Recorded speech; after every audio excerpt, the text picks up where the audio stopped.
अब मसला ये है कि अगर ऐसा हो रहा है कि एक समझ बनने के बाद और ये दिखाई दे रहा है कि गठबंधन के ऐलान के बावजूद सारी दूरियां खत्म हो गई हों, सारी दरारें भर दी गई हों, ऐसा कतई नहीं है।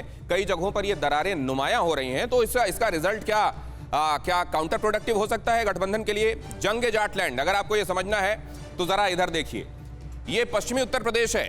फेज वाइज जब इलेक्शंस होते हैं तो फेज की पहली लहर जो इस राज्य में दस्तक देती है वेस्टर्न यूपी से ही देती है, और यहां पर जिले आते हैं 26, लोकसभा सीटें हैं 27, विधानसभा सीटें यहां की 136 हैं।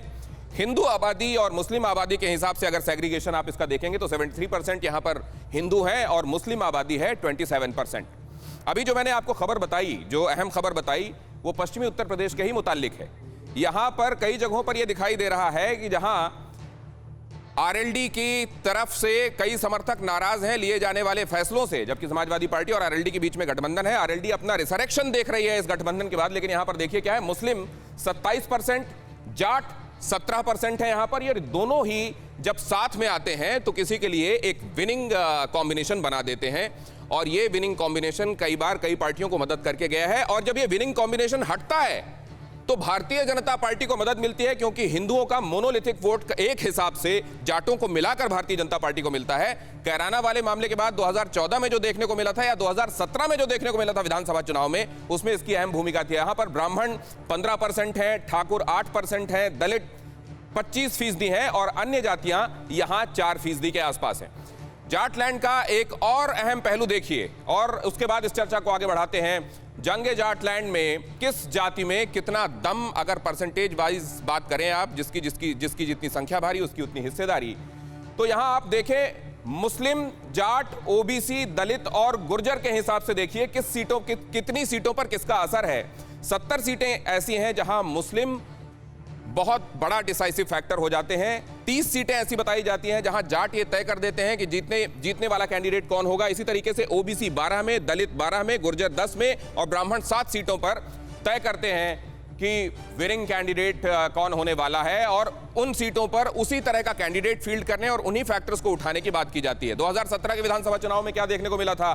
समाजवादी, भारतीय जनता पार्टी 109 सीटें, 136 और उसमें से 109, 136, 109 भारतीय जनता पार्टी के पास, समाजवादी पार्टी के पास 21, बीएसपी के पास 3, कांग्रेस के पास 2 और आरएलडी के पास 1। कांग्रेस को यहां उम्मीद इसलिए क्योंकि 2 और वो 2 आए, यहीं से आए, इसलिए कांग्रेस भी यहां पर अपने लिए प्रोस्पेक्ट्स देख रही है। जंग जाटलैंड में किसानों की समस्या, गन्ने का बकाया, उसका मूल्य, महंगाई, बेरोजगारी, लॉ एंड ऑर्डर 2022 के लिए जनता के, वहां के लोगों के मुख्य चुनावी मुद्दे हैं, ये कहा जा रहा है। अब ये पहले फेज में जो माहौल बनेगा, कहा जाता है ये मोमेंटम आखिरी के फेजेस तक कैरी करेगा, इसलिए सारी पार्टियां अपना दम यहां लगा रही हैं। लेकिन हवा किसके पक्ष में दिखाई दे रही है और क्यों दिखाई दे रही है, अब जरा ये समझने के लिए चलते हैं। और इसमें अब जरा अपने दूसरे मेहमानों को भी शामिल करते हैं। हमारे साथ आरएलडी की तरफ से भी सुरेंद्र शर्मा जी जुड़े हुए हैं। सुरेंद्र शर्मा जी, इस बार आरएलडी का भविष्य क्या है, और आरएलडी की वजह से समाजवादी पार्टी बेहतर करेगी या समाजवादी पार्टी की वजह से आरएलडी बेहतर करने वाली? देखिए, ये हमारा गठबंधन है दोनों पार्टियों का, और आरएलडी और समाजवादी पार्टी अलग नहीं है। हम 403 विधानसभा क्षेत्रों में चुनाव लड़ रहे हैं और निश्चित रूप से हम एक ऐतिहासिक जीत की तरफ बढ़ रहे हैं। निश्चित रूप से जो पहला चुनाव का पहला फेस होगा उसमें हम भारतीय जनता पार्टी का रथ रोक देंगे और बहुत अच्छी तरह से हम जीत को आगे ले जाएंगे। मेरा एक सबमिशन है गौतम जी, ये जाटलैंड ना कहकर ये भारत माता की जमीन है, ये किसानों की जमीन है, ये उत्तर प्रदेश की जमीन है, जाटों का नहीं है।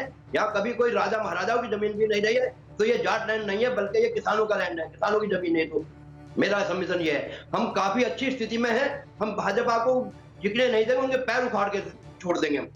ठीक है, भाजपा को जीतने नहीं देंगे और पैर इस बार उखड़ जाने वाले हैं यहां से। कृष्णवीर चौधरी जी, क्या देखते हैं आप, और खासतौर से हम ये जानना चाहते हैं कि किसानों की नाराजगी या किसानों की प्रसन्नता, किसान बिल वापस लिए जाने के बाद कितने प्रासंगिक हैं, और किसान एक वर्ग के तौर पर अपने आप में एक वर्ग है या वो जातियों में बटा हुआ है? देखिए, किसान अपने आप में एक वर्ग है और सबसे पहले उसके सामने 2 मुद्दे हैं। एक सुरक्षा का और एक दंगों का जो दंश उसने झेला है, उसको भूल नहीं सकता आसानी से। दूसरी बात, जो कानून वापस हो गए तो अगर किसी के मन में कोई बात भी थी तो समाप्त हो गई। तीसरी बात पर मैं आता हूं। हेलो जी जी सुन रहा हूं कृष्णवीर जी। हेलो, कट गया भैया फोन। नहीं कृष्णवीर जी आवाज आ रही है, आप कहिए। तीसरी बात यह है दिनेश जी, हाँ, तीसरी बात यह है कि पश्चिमी उत्तर प्रदेश में नहीं, पूरे उत्तर प्रदेश में जो किसानों के गन्नों की दुर्गति पहले रही थी, 18,000 करोड़ रुपया साल की पिराई होती थी, आज वो 36,000 करोड़ रुपए का गन्ने की पिराई बढ़ने से किसानों का जो गन्ना क्रशर पे जाता था वो मिल में गया है। और ये सबका गया है। बात सिर्फ जाति की नहीं है, बात सिर्फ एक धर्म की नहीं है, बात सभी किसानों की है, क्योंकि हर किसान उससे खेत से जुड़ा है।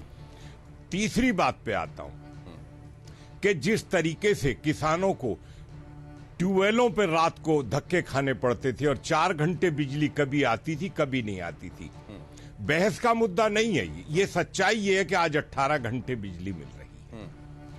उसके आगे आप आइए, जिस तरीके से गन्ना किसान ये तो आपका भैंसा जो इशारा बुग्गी लेके है मिलों में जाते थे। सर ये आपका दिनेश इशारा जी, तो प्रो इनकम्बेंसी है सर। दिनेश अब ये जी, क्योंकि सर कार्तिकेय जी भी हमारे साथ जुड़े हुए, आपके पास लौटता हूं मैं, आपका इशारा लेकर मैं उनके पास जा रहा हूं। कार्तिकेय, ये जो आप देख रहे हैं यहाँ जो बात कही गई, उससे जरा एक बात समझाइए। कोई एक फैक्टर ऐसा है जो वेव क्रिएट कर रहा है इन चुनावों में, या वेव असल में पहले थी, अब वो मजबूत रहेगी, उतनी रहेगी, कमजोर होगी, बात और फैसला उसका होना है?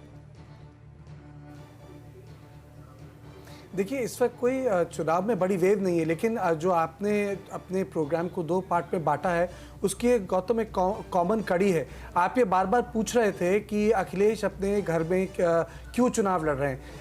मेरे हिसाब से सवाल ये था, वो राहुल गांधी वाली गलती नहीं करना चाह रहे। राहुल गांधी ने वायनाड में चुनाव लड़के साबित कर दिया कि अगर वो माइनॉरिटी स्पेस पे नहीं चुनाव लड़ेंगे तो वो चुनाव हार जाएंगे, और उसके कारण पूरी कांग्रेस पार्टी को नुकसान हो गया। तो जो आप बात कर रहे थे आजमगढ़ वाली, और जो लौट के वो अपने घर गए, वो ये है कि उनके ऊपर वो चीज़ें ना हो जाएं जिसपे पूरा इलेक्शन पोलराइज हो जाए।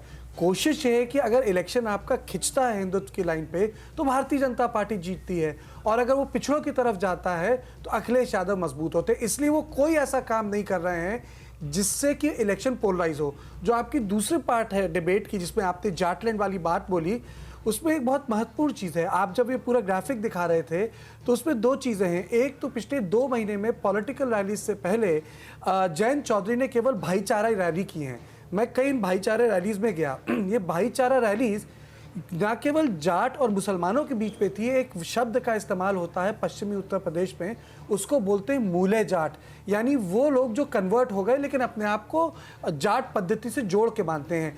ये चौधरी चरण सिंह के वक्त एक साथ वोट देते थे, अजीत सिंह के टाइम भी देते थे।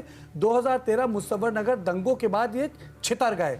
तो कोशिश ये हो रही है वहां की ये लोग साथ आ जाएं। अभी कोई वेव नहीं है, कोशिश है कि कोई वेव ना बने। कोरोना धर्म नहीं देखता, जात नहीं देखता, अमीर गरीब ऊंच नीच नहीं देखता। कोरोना सिर्फ मौका देखता है, लेकिन आप उसे मौका मत दीजिए। बस इतना कीजिए, जब कभी दफ्तर से बाजार से घर लौटिए तो इतना ख्याल जरूर रखिए कहीं आपके साथ कोरोना आपके घर तो नहीं जा रहा। भूलिए मत, कोरोना अभी जिंदा है।